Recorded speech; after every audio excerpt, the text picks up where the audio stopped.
Olá, pessoas queridas, estamos aqui de volta com o nosso programa Conexões Espiritualidade Crítica e trazemos aqui de novo um grande amigo, uma personalidade maravilhosa que tem uma parceria muito boa conosco na Universidade Livre Pampéria, já demos vários cursos juntos e vai estar presente no nosso encontro que será em dia 6, 7 de setembro em Campinas, né, que é Fé, liberdade ou prisão, né? A fé que ilumina não queima, né? E está conosco, então, Gabriel Perricet. Seja bem-vindo, Gabriel. Tudo bem? Olá, Dora, que bom mais uma vez conversar com você. Então, nós falamos da outra vez, até eu vou colocar o link para quem quiser depois ver a entrevista anterior que nós fizemos, sobre este livro, Abuso Espiritual, a Manipulação Invisível, né, que é um livro dos melhores que eu já li nos últimos tempos, né, e que está fazendo o maior sucesso no Brasil inteiro, né? Então, nós não vamos repetir tudo sobre o livro, porque está na nossa entrevista anterior, mas eu vou pedir que você, Gabriel, faça um breve resumo do que trata o livro, né? Para as pessoas se inteirarem, para a gente avançar na conversa. Tá. A essência do livro é que o abuso espiritual não é um dos abusos que acontecem nos espaços religiosos. É a matriz de todos os abusos que acontecem em qualquer espaço religioso. Qualquer comunidade de fé, qualquer grupo, qualquer movimento, qualquer instituto, qualquer igreja, onde haja algum tipo de autoridade sagrada, religiosa, seja de que tipo for, o abuso espiritual é essa violência que é feita de alguém que tem esse poder sobre alguém vulnerável, pensando em obter alguma vantagem. Aí as vantagens são os demais abusos. Pode ser o abuso financeiro, pode ser abuso sexual, pode ser Sim. abuso trabalhista, pode ser abuso patrimonial. E aí tem uma lista imensa de abusos. Mas o abuso espiritual, se a gente puder usar essa expressão que é violenta, mas é real, trata-se de um estupro da alma. Um estupro daquilo que a pessoa tem de mais íntimo, que é a sua relação com o divino, com Deus, enfim, com o espírito, com tudo aquilo que a pessoa considera mais sagrado e aquela relação mais sagrada que ele tem no seu mais íntimo é invadida e, de certa maneira, desfigurada e, se fosse o caso, não é o caso, mas se fosse o caso, até destruída. É que, felizmente, o espírito é indestrutível. Então, a pessoa sai ferida de um abuso espiritual, sai com raiva, com medo, com culpa, com problemas graves que podem levar até mesmo a uma ideação terrível de perder a sua, de abandonar tudo, de jogar tudo pela janela. E justamente o livro tem essa preocupação de fazer uma denúncia de que todos nós ou somos ou fomos ou seremos vítimas, ou, infelizmente, também já tivemos algum tipo de comportamento abusivo na medida em que tivemos algum tipo de autoridade espiritual ou de poder espiritual. Pode ser uma catequista, pode ser um agente pastoral, pode ser um médium, pode ser um cuidador, pode ser quem for que se ache no direito de falar em nome de Deus e oprimir o outro. Quer dizer, a espiritualidade do indivíduo é capturada, né? É roubada e sequestrada, digamos assim, e Sequestrada. fica sob cativeiro, né? Quer dizer, podemos dizer isso, né? É interessante que eu me lembrei agora que você citou o médium, né?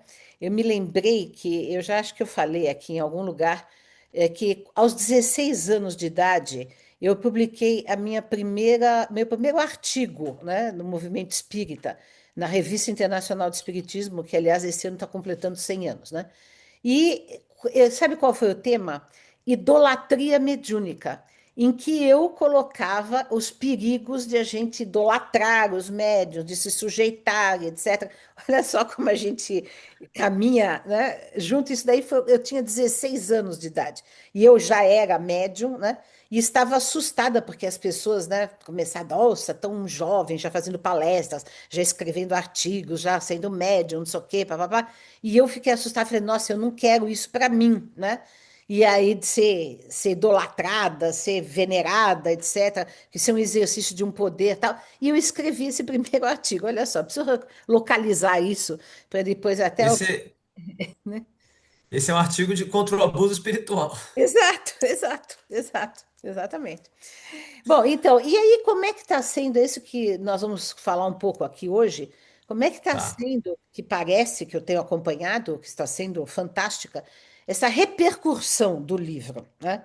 Brasil afora, porque você tem viajado, tem feito lançamentos em todos os lugares, enfim, como que tem sido? Quais são os retornos positivos, e se algum negativo, não sei, que você está tendo desse livro? O livro foi lançado em agosto de 2024, né? Ainda não tem um ano de vida. Eu tenho registrado todas essas palestras e esses encontros em torno do livro no meu site cristologiadoencontro.com. Então Uhum. lá tem fotos, tem e tal. Mas é claro, eu vou fazer aqui uma breve lembrança. É, o que aconteceu, Dora, é que alguns bispos da Igreja Católica começaram a conhecer o livro e se interessaram em me levar para conversar com o clero deles. Hum. Então, o bispo de Natal me chamou para falar com o clero dele, o bispo de Mossoró, também no Rio Grande do Norte, o bispo de São Luís do Maranhão, um bispo aqui de São Paulo, me chamaram para conversar com os seminaristas, com agentes pastorais, tudo no âmbito da Igreja Católica, né? Então, algumas ordens religiosas também já me chamaram, os redentoristas, os rogacionistas, algumas paróquias, enfim. Então, isso tudo foi me levando para conversar com muita gente de todos os tipos dentro da Igreja Católica, mas também fora da Igreja Católica. Eu conversei com os pastores de Natal. Eles têm uma organização chamada OPEN, Ordem dos Pastores Evangélicos de Natal. Eu conversei lá com alguns pastores, com fiéis também evangélicos. De modo que o livro, de maneira muito orgânica, muito tranquila, mas sem parar, está me levando para vários lugares, inclusive lugares inesperados. A Escola de Magistratura do Maranhão me chamou para falar sobre abuso de poder. Olha. Embora não seja nada, não tenha nada a ver com religião, o tema também toca, porque o abuso espiritual infelizmente, ele também estimula outros tipos de abuso e pode ser também um instrumento de abuso político, ou Sim. de abuso trabalhista, ou de abuso dentro da família. Sei lá, se o homem leu lá no Evangelho e entendeu que ele é o líder natural da humanidade, ele pode falar o que ele quiser para a mulher, mandar a mulher fazer o que for. Então, o autoritarismo está presente em todos os âmbitos da vida. E agora também, aí a Escola de Magistratura do Acre me chamou para falar também sobre abuso de poder. Então, assim, são vários eventos, encontros, e eu agora vou dar um curso também na Faculdade de Comunicação da Paulo sobre abuso de poder nos últimos dias de julho. Então, assim, são muitas atividades e eventos em que o tema do abuso espiritual aparece como um tema novo, mas ele não é novo, ele é um tema tabu, Sim, sim. é um tema Talvez seja silenciado. dos mais antigos da humanidade, né? Talvez, talvez seja o mais antigo de todos, né? E, e aí, só que temos uma cultura do silêncio, uma cultura da negação, uma cultura da cumplicidade, e tudo isso, mexer com tudo isso dá trabalho, né? Para todo mundo, porque é uma ferida aberta. Agora, tem muita coisa positiva e também tem alguns momentos problemáticos. Sim. Eu estava dando uma palestra em Natal. E aí um homem lá de, sei lá, seus 40 anos, ele levantou a mão e falou assim: Eu estou achando. De onde é que você tirou tudo isso do livro? Falei, olha, quem vem do mundo acadêmico, quem fez, né, uma carreira acadêmica, não escreve de maneira leviana. A gente sempre tem uma nota de rodapé, tem uma pesquisa, tem uma reflexão, tem uma comprovação. Ah, porque eu achei muito exagerado. Aí eu fiquei assim, né? Meio cabreiro. Quando ele foi pegar o Auto- autógrafo, eu perguntei, e aí, como é que foi a palestra? Gostou e tal? Ah, gostei. Inclusive, eu fundei uma comunidade. Aí eu já juntei os pontos. Quer dizer, existe hoje uma epidemia de movimentos, de grupos. Para você ter uma ideia, Dora, não sei se você tem esse dado, são 5.000 igrejas que nascem por ano no Brasil.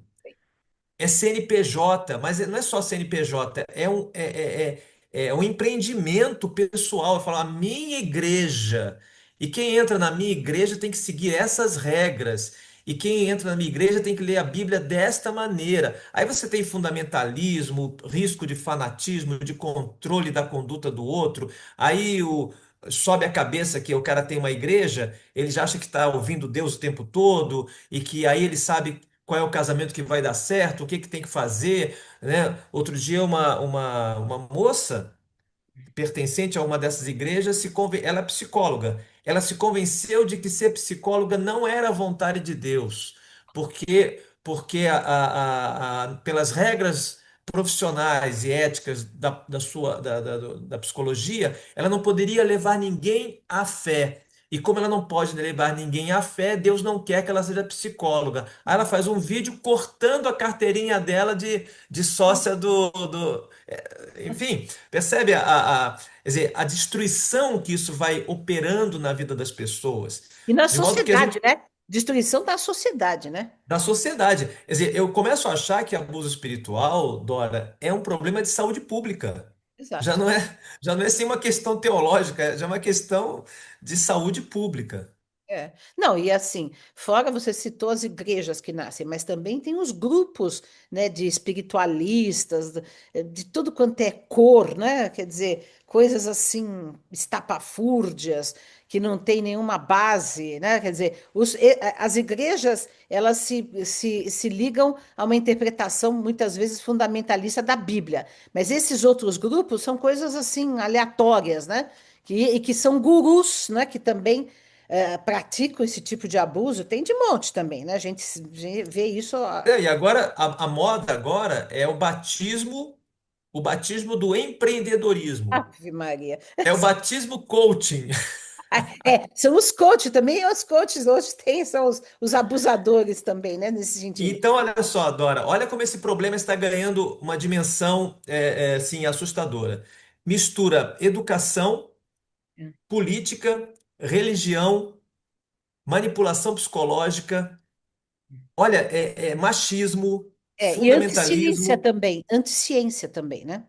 É, anticiência. Então, a cada momento que eu vou conhecendo novas situações, eu vou vendo que o abuso espiritual, embora ele seja especificamente abuso de poder em espaço religioso, o espaço religioso está se entrecruzando com outros espaços. exato. E aí você vai ter uma igreja, por exemplo, isso acontece, o pastor de uma microigreja, ele pode ter 200 seguidores. Ele chega para um candidato a vereador e diz: Olha, eu tenho tantos votos, porque eu tenho 200 membros, mas tem as famílias, eu já fechei a igreja para você. É, é. O que que você vai fazer pela igreja? E aí, esses conchavos estão se multiplicando, e aí se criam escolas, se criam células, e mistura. Olha, Dora, é assim, não dá nem para talvez desenhar todo esse quadro, mas É assustador, né? É assustador. ele está, e de modo capilar, está entrando em tudo, né? A tal ponto, por exemplo, eu sempre falo mais do campo cristão, que é o que eu conheço melhor, né? Mas, por exemplo, em Belo Horizonte, o prefeito assina um decreto dizendo que a Bíblia é um livro didático. Exato. Ora, se a Bíblia passar a ser livro didático, então os outros livros sagrados também deveriam ser. Exato. Exato. Exato. Depois o outro diz que quer colocar um dos nossos na presidência. Esse um dos nossos vai dizer que a Constituição não é de acordo com a Bíblia, porque a Bíblia é a voz de Deus e Deus é que deve mandar no mundo. E aí você vê projetos teocráticos misturados com Ah, uma teologia, educação. é a teologia do domínio, né? A teologia do domínio. Exatamente.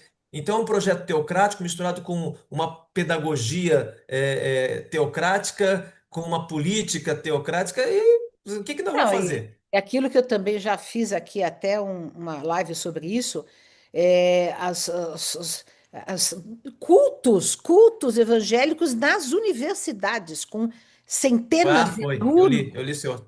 né? Centenas de alunos, enfim, a coisa está bem grave. Agora, você disse que falou em várias comunidades e para vários públicos, agora, então, em setembro, você vai falar para nós espíritas, né? Porque o nosso É, muito é um bom. evento espírita, mas tem uma interreligiosidade, porque haverá, inclusive, mesa interreligiosa, pessoas de outras religiões falando, que eu sempre faço aberto nesse sentido, né? E aí nós vamos falar justamente da a mesa de abertura é o Gabriel Perricet falando sobre o abuso espiritual, o Dom Orvandil, que eu já entrevistei aqui, falando sobre fé e luta, né? Jesus e a promessa do reino, e eu falando sobre espiritualidade crítica. Eu quero dar uma notícia, que eu não sei se todos sabem aqui, que o livro Abuso Espiritual está indicado entre os 10 indicados para o prêmio Jabuti. E você teve outro livro sobre o Sim, encontro, também está? é o seguinte, Também então só para está entre os 10? tá aqui comigo aqui. É. Deixa eu só explicar então rapidamente. Essa categoria do Jabuti é o Jabuti acadêmico. Hum, É a segunda edição. Eles tiveram a primeira edição no ano passado. Essa é a segunda edição do Jabuti Acadêmico, que é divulgado antes do Jabuti tradicional. O Jabuti tradicional é para novembro, hum, em a categoria de literatura, literatura infantil, etc., né? Essa categoria acadêmico tem 30 eixos. hum. E são sempre livros nascidos em contexto acadêmico, fruto de teses, de pesquisas acadêmicas. Então, tem vários eixos: eixo da arquitetura, das ciências biológicas. No eixo ciências da religião e teologia, foram divulgados os 10 semifinalistas, e entre os 10 semifinalistas estou eu com dois livros. Olha que Esse beleza, livro do abuso espiritual foi uma coisa surpreendente. Esse livro, Abuso Espiritual, e esse outro livro aqui também pela editora Paulus, está no meio de que nós. é um livro de teologia, que é minha tese de doutorado em teologia. Ele está no Muito meio de bonito nós, uma também. Cristo. É Oi? muito bonito também. Depois a gente tem que fazer uma entrevista sobre esse livro. Um dia temos que falar sobre ele. E é um livro que fala sobre cristologia do encontro. A brincadeira que eu faço nas palestras é que o abuso é o veneno e a cristologia do encontro é o antídoto. Então, eu fiquei assim, lisonjeado pelo fato de aparecer esses dois livros na lista dos semifinalistas. Em breve virá a lista dos 5 finalistas, ainda tem essa etapa, e depois a divulgação do prêmio em agosto. Mas, de qualquer maneira, em setembro, quando a gente se encontrar, Já eu terá já terei o resultado. Deus queira, com pelo menos um jabutizinho. Deus queira, estou na torcida aqui, estou na torcida, né? Olha, você sabe que eu nem sabia que tinha agora esse jabuti acadêmico, senão teria até mandado algum livro meu, né? Claro, evidente, fica atenta, porque é um jabuti que prestigia a pesquisa, né, a vida universitária, né? E é necessário, a gente não pode viver no negacionismo, não pode viver na ausência da reflexão, da ciência, senão a gente cai justamente nesses fundamentalismos doidos, né? E, né, vai emburrecendo a sociedade, né? Emburrecendo a sociedade. E aí, assim, e eu queria saber também que você contasse, porque você já particularmente já me contou, sem, claro, nomear ou dar muitas dicas das pessoas que falaram com você, mas você tem recebido retornos assim pessoais, né? A respeito do que esse livro tem tocado, eu digo agora do abuso espiritual, né? Como é que é isso, né? Isso que também é interessante. É, é muito interessante, Dora, porque que é assim, você é escritora, você sabe que a grande alegria de um escritor é saber como o livro impactou a vida de um leitor. Exato, É exato. isso, né? Então, assim, recebo várias mensagens de pessoas que não tinham consciência de que tinham sido vítimas de abuso espiritual Uhum. e que descobriram que a sua dor, a sua mágoa com Deus, a sua mágoa com a religião, a sua mágoa com a espiritualidade, não era uma coisa dela, de culpa que ela tinha, mas de uma situação de manipulação que ela sofreu, né? Então, por exemplo, um rapaz que entrou em contato comigo, ele agradecendo que, ele falou assim, olha, eu achava que eu tinha saído de determinado grupo religioso porque eu não tinha sido fiel àquela vocação. Na verdade, aquela vocação era uma enganação. Eu fui iludido porque depois me disseram que se eu saísse do tal grupo, eu estaria para sempre longe de Deus. Acontece que Deus não está preso naquele movimento, né? Deus não é Né? propriedade de ninguém, né? Vamos combinar, né? Exatamente, né? Então, eu estou conseguindo me conscientizar de que o problema com uma instituição religiosa não é necessariamente um problema com Deus, e que eu posso ter uma relação com Deus, independentemente de estar naquele grupo ou não, né? Então, é recorrente essa descoberta de que ah, a grande libertação, né, religiosa, a grande libertação espiritual, e eu falo religiosa porque eu acredito que demonizar as religiões é cair também num tipo de fanatismo. Quer Uhum. dizer, a gente tem que ter discernimento, né?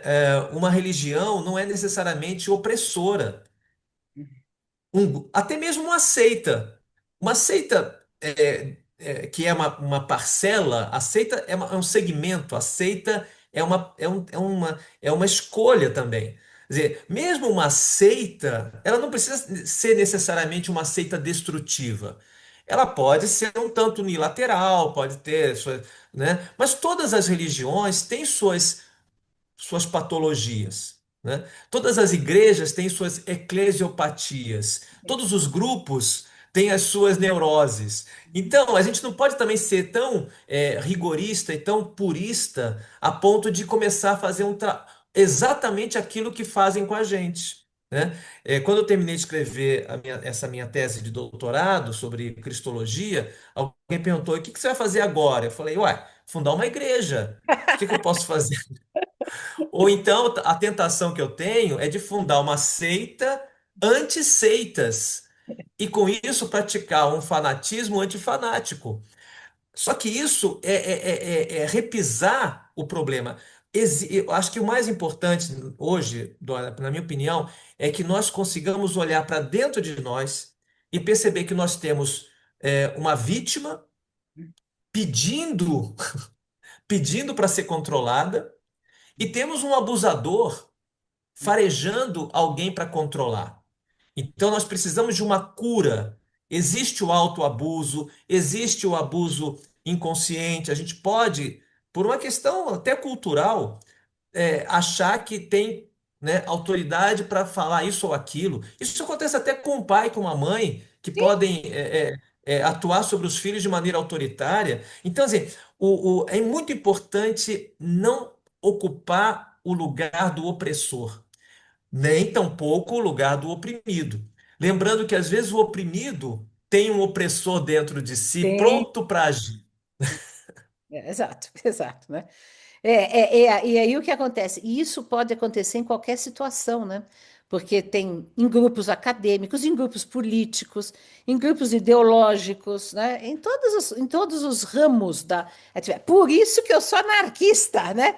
É como antídoto contra isso. Eu sempre digo, o meu anarquismo é uma crítica a todas as estruturas de opressão, de autoritarismo e poder, né?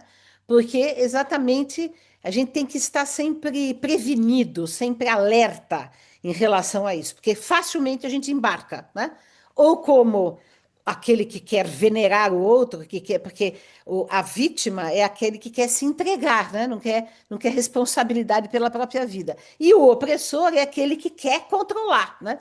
Mas sempre, como você disse, nós podemos ser uma coisa ou outra e às vezes reproduzir, né? Depois de sermos vítimas, também sermos opressores. Então, temos que tomar todo É. cuidado. Por isso que todo mundo Por tem isso que que eu fazer digo. terapia, né? Também, né? Ah, isso, boa. Vamos fazer uma propaganda da terapia. Eu vou começar agora, já fiz uma formação junguiana para isso. Eu vou começar a atender vítimas de abuso espiritual. Já Olha só. atendi, a título de estágio, duas pessoas. Dora, é pior do que eu pensava. Nossa Senhora. Que As coisa. feridas que as pessoas carregam ao longo da vida, depois de terem sido vítimas, né, de abuso espiritual, são feridas que não fecham. E aquela história, a pessoa sai do círculo do abusador, mas é como se o abusador continuasse presente dentro da pessoa. Hum, Então, assim, os pesadelos, as disfunções, os medos, as culpas, né? Eu fui procurado também por um leitor, ele conversava comigo, Dora, foi na Bienal do Livro, inclusive. Ele conversava comigo assim, olhando para o lado, olhando para o lado, olhando para o lado. Ele estava o tempo todo achando que alguém estava vigiando. hum, Então, assim, esse controle que é exercido pelo abusador, o abusador é um narcisista controlador, é um narcisista predador, e ele está sempre monitorando as ações da sua vítima. uhum, Então, quando a pessoa se dá conta de que é vítima e ela não faz nada, não reage, ela começa a ser corresponsável uhum, nessa situação. Então, a situação fica mais complicada, porque quando a pessoa consegue se libertar, ela não se libertou ainda. Ela saiu daquele círculo, mas ela de alguma maneira tem vontade de voltar. E tem gente que volta, hum. que retorna para os braços do abusador, porque o abusador tem aquele carisma, né? Carisma, né? É, alguém dizia o seguinte, que o problema do abuso espiritual é que o abusador, ele é empreendedor, ele é fascinante, ele é uma liderança, ele fala Inteligente, bem, inteligente. inteligente, ele descortina possibilidades, né? Mas ao mesmo tempo ele é uma pessoa que massacra o outro, que consome a vida do outro, né? A palavra abuso não é só uso indevido. Abuso também é consumir, é consumo, é absorção. Então o abusador absorve a vida da outra pessoa. É. Isso é muito terrível, né? Quer dizer, e nós temos que. Aí eu também tenho, você sabe, né? Não sei, que eu tenho formação em psicanálise, você Sei, optou sei. pelo Jung, eu optei pelo Freud, né? Sim. Mas, enfim. Mas também eu já trabalhei com isso, né? Então já tive pacientes nesse sentido. Realmente é muito desafiador a pessoa se libertar dessa dessa trama, né? Dessa trama, né? E é geralmente, quer dizer, no ponto de vista no caso que eu sou uma liderança espírita também, as pessoas vêm para mim fora do quadro de pacientes e falam, nossa, eu saí de tal lugar porque era assim, assado, e não sei mais o quê, e eu saí do espiritismo e agora eu encontrei você que está falando uma coisa mais crítica. Quer dizer, então também isso afasta as pessoas da espiritualidade, né? É isso deixa um trauma tamanho que afasta da espiritualidade, né? Por isso que eu prego a existência ou a necessidade de uma espiritualidade crítica, né? Quer dizer, uma espiritualidade que se previne dos abusos, dos fanatismos, das sujeições, né? Dos fundamentalismos que levam a toda essa tragédia, né? Então, por isso que quem quiser ser líder espiritual ou líder religioso, quem quiser, quem se sentir convidado ou convocado para tal coisa, precisa praticar a autocrítica diariamente. Exatamente, exatamente. Agora você imagina, né, o Papa Francisco, uma liderança espiritual, uma liderança religiosa, com mais de 1 bilhão de seguidores, ele precisou fazer esse trabalho. Ele fez, E é um trabalho. Ele fez, inclusive, análise, né? Psicanálise. Ele fez. Fez, fazia terapia, sim, e ele dizia muito isso, né? Quem sou eu para julgar? Quer dizer, porque quando ele diz isso, ele sai da posição daquele que pode condenar, né? Outro dia apareceu um vídeo de um católico, né? Vamos dizer assim, um evangelituber, e ele passou o vídeo todo, Dora, conversando com o Lutero. Mas ele falava assim: "E aí, Lutero, como é que está o inferno aí?" Ou seja, ele conseguiu fazer, né, exatamente o contrário que muitos católicos tentam fazer, que é dialogar com as outras religiões. Aí ele chega e diz que Lutero está no inferno. Quer dizer, é de uma falta de bom senso, de respeito e de espiritualidade, né? Ele não tem, ele está É, mostrando que ele não tem. e de uma presunção, né, absurda. Ele é Deus para dizer quem está no inferno não está, né? Quem está no inferno, quem não está. Tem uma história, eu não sei se é lenda ou não, mas é uma história de que uma santa católica tinha algumas visões e teria visto Jesus e perguntado para ele: Jesus, o que aconteceu com Judas Iscariotes? E Jesus teria respondido: Eu não vou te contar para você não abusar da minha misericórdia. Então, quer dizer, nem mesmo dentro da igreja se condena ao inferno Judas Iscariotes. Dante Alighieri condenou, colocou Assim. lá no Mas inferno, ele não mas era ele, papa, né? ele não era papa, ele tinha licença poética para isso. Mas o que é importante é que nenhum de nós pode se arrogar o direito de se colocar no lugar de Deus. Essa é a grande idolatria de todos os tempos, né? É, e assim, eu acho, você citou o Papa Francisco, saudosíssimo já, né? Saudosíssimo já Papa Francisco, que nós sempre partilhamos juntos dessa admiração, até demos cursos sobre a encíclica dele, né? Dois cursos a gente deu sobre a Laudato Fratelli Si Tutti e e a acho que é Laudato Laudato Si. Si também. Laudato Si, os dois cursos demos na Universidade de Pampélia. E assim, é a pessoa que incrivelmente teve a maior tentação de ser, porque, segundo a Igreja Católica, o Papa é a suprema autoridade religiosa, etc., que, aliás, até o Lutero, o protestantismo e outras, né, outras denominações se opuseram a esse poder papal. E ainda assim ele conseguiu manter, né, por isso que adotou o nome de Francisco, né, essa humildade franciscana de não se colocar como acima da humanidade, né? Ou seja, e É, isso. você sabe que Francisco de Assis não quis ser padre, né? Uhum, Ele ficou só como diácono porque não queria sequer é assim, poder de, a ordem religiosa, né? Ser ordenado como padre. É, é isso. é isso. Então, nós aqui estamos fazendo um trabalho afranciscana. Esse é o desejo, né? É o desejo. Mas é aquilo, né, que Jesus dizia, né? Vigiai e orai. Temos que estar vigilantes o tempo todo e rezando, porque é a única maneira honesta de se colocar na posição de humanos e não na posição de deuses, Sim, sim, exato. né? Esse é o grande esforço, né? Gabriel, estou ansiosa para o nosso encontro dia 6, 7 de setembro, né? O Gabriel vai fazer a abertura comigo, depois nós vamos ter uma mesa de autores, que cada qual vai falar um pouco sobre um livro seu e ter autógrafos, etc.